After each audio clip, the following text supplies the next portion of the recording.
นี่นะคะแล้วก็เดี๋ยวจะต้องหั่นเครื่องก่อน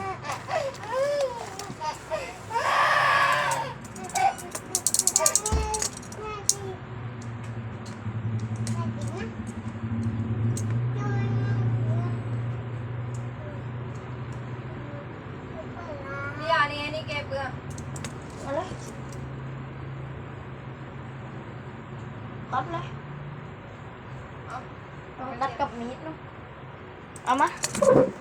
ตัดให้ เว้ยขอดยาวกินไปแล้วช็อกโกแลตกูก็กินเอาเร็วไม่ถึงโลอ่ะ นี่มีดดูนี่ มาเอาเลยบอกนอนในกระดิ่งนี่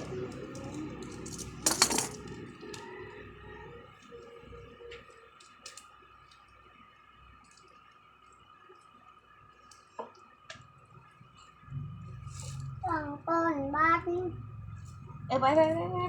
สั่งก่อนอยู่บ้านบ้าน